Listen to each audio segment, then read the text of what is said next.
ایک دفعہ حضرت عیسیٰ علیہ السلام اپنے شاگرد کے ساتھ ایک سفر پر جا رہے تھے۔ راستے میں ایک جگہ آرام کی غرض سے رکے اور شاگرد سے پوچھا، تمہاری جیب میں کچھ ہے؟ شاگرد نے جواب دیا، جی میرے پاس 2 درہم ہیں۔ حضرت عیسیٰ علیہ السلام نے اپنی جیب سے 1 درہم نکال کر شاگرد کو دیا اور فرمایا، یہ 3 درہم ہو جائیں گے، قریبی آبادی ہے، تم وہاں سے 3 درہم کی روٹیاں لے آؤ۔ شاگرد چلا گیا اور راستے میں واپس آتے ہوئے سوچنے لگا، حضرت عیسیٰ علیہ السلام نے تو 1 درہم دیا تھا اور 2 درہم میرے تھے، جبکہ روٹیاں 3 ہیں۔ ان میں سے آدھی روٹیاں حضرت عیسیٰ علیہ السلام کھائیں گے اور آدھی روٹیاں مجھے ملیں گی، لہٰذا بہتر ہے کہ میں 1 روٹی پہلے ہی کھا لوں۔ چنانچہ اس نے راستے میں ہی 1 روٹی کھا لی اور باقی 2 روٹیاں لے کر حضرت عیسیٰ علیہ السلام کے پاس پہنچا۔ حضرت عیسیٰ علیہ السلام اور شاگرد نے جب کھانا کھا لیا تو حضرت عیسیٰ علیہ السلام نے شاگرد سے پوچھا کہ 3 درہم کی کتنی روٹیاں ملی تھیں؟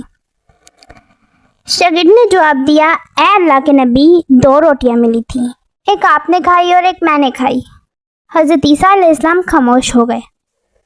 کچھ دیر بعد وہاں سے روانہ ہو گئے۔ راستے میں ایک دریا آیا۔ شاگرد نے حیران ہو کر پوچھا، اے اللہ کے نبی، ہم دریا عبور کیسے کریں گے، جبکہ یہاں تو کوئی کشتی بھی نظر نہیں آ رہی؟ حضرت عیسیٰ علیہ السلام نے فرمایا، گھبرا مت، میں آگے چلوں گا، تم میرا دامن پکڑ کر پیچھے چلتے آنا، خدا نے چاہا تو ہم دریا پار کر لیں گے۔ چنانچہ حضرت عیسیٰ علیہ السلام نے دریا میں قدم رکھا اور شاگرد نے بھی ان کا دامن تھام لیا۔ اللہ کے حکم سے آپ نے دریا اس طرح عبور کر لیا کہ آپ کے پاؤں بھی گیلے نہ ہوئے۔ شاگرد نے دیکھ کر کہا، میری ہزاروں جانیں آپ پر قربان ہوں، آپ جیسا صاحب اعجاز نبی پہلے کبھی مابعوث ہی نہیں ہوا۔ حضرت عیسیٰ علیہ السلام نے فرمایا، یہ معجزہ دیکھ کر تیرے ایمان میں کچھ اضافہ ہوا؟ شاگرد نے جواب دیا، جی ہاں، میرا دل نور سے بھر گیا ہے۔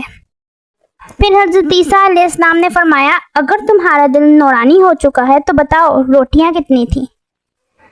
شاگرد نے جواب دیا، اے اللہ کے نبی، روٹیاں صرف 2 ہی تھیں۔ پھر حضرت عیسیٰ علیہ السلام وہاں سے آگے چل دیے۔ راستے میں ہرنوں کا ایک گول گزر رہا تھا۔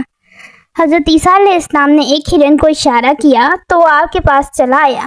آپ نے اس کو ذبح کر کے اس کا گوشت کھایا اور شاگرد کو بھی کھلایا۔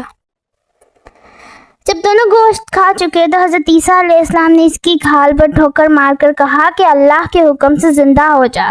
ہرن زندہ ہو گیا اور واپس دوسرے ہرنوں سے جا ملا۔ شاگرد یہ معجزہ دیکھ کر حیران ہو گیا اور کہنے لگا، اللہ کا شکر ہے کہ جس نے مجھے آپ جیسے نبی اور استاد عطا فرمایا۔ حضرت عیسیٰ علیہ السلام نے فرمایا، یہ معجزہ دیکھ کر تمہارے ایمان میں کچھ اضافہ ہوا؟ شاگرد نے کہا، اے اللہ کے نبی، میرا ایمان پہلے سے دگنا ہو چکا ہے۔ حضرت عیسیٰ علیہ السلام نے فرمایا، پھر بتاؤ روٹیاں کتنی تھیں؟ شاگرد نے پھر وہی جواب دیا، اے اللہ کے نبی، روٹیاں بس 2 ہی تھیں۔ عیسیٰ علیہ السلام پھر آگے کی جانب چل پڑے۔ ایک جگہ پر کیمپ کیا تو دیکھتے ہیں کہ ایک پہاڑی کے دامن میں سونے کی 3 اینٹیں پڑی ہیں۔ حضرت عیسیٰ علیہ السلام نے فرمایا، 1 اینٹ میری ہے اور 1 اینٹ تمہاری ہے، اور تیسری اینٹ اس آدمی کی ہے جس نے تیسری روٹی کھائی تھی۔ یہ سن کر شاگرد شرمندگی سے بولا، تیسری روٹی میں نے ہی کھائی تھی۔ حضرت عیسیٰ علیہ السلام نے اس لالچی شاگرد کو چھوڑ دیا اور جاتے ہوئے فرمایا، 3 اینٹیں تم لے جاؤ، اور یہ کہہ کر حضرت عیسیٰ علیہ السلام وہاں سے روانہ ہو گئے۔ اب لالچی شاگرد اینٹوں کے پاس بیٹھ کر یہ سوچنے لگا، انہیں کیسے گھر لے جایا جائے۔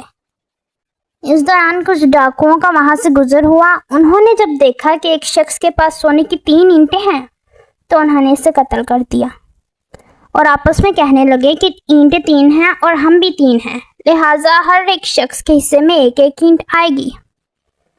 اتفاق سے وہ تینوں ڈاکو بھی بھوکے تھے۔ انہوں نے ایک ساتھی کو پیسے دے کر کہا کہ شہر قریبی ہے، تم وہاں سے روٹیاں لے کر آؤ اور کھانا کھانے کے بعد ہم اپنا اپنا حصہ تقسیم کر لیں گے۔ چنانچہ وہ شخص روٹیاں لینے گیا اور دل میں سوچنے لگا، اگر میں روٹیوں میں زہر ملا دوں تو باقی دونوں ساتھی مر جائیں گے اور میں 3 اینٹوں کا اکیلا مالک بن جاؤں گا۔ جبکہ دوسری طرف اس کے دونوں ساتھیوں نے آپس میں مشورہ کیا کہ اگر ہم اپنے ساتھی کو قتل کر دیں تو ہمارے حصے میں 1.5 اینٹ آئے گی۔ جب ان کا تیسرا ساتھی زہر آلود روٹیاں لے کر آیا تو انہوں نے منصوبے کے مطابق اس پر حملہ کر کے اس کو قتل کر دیا۔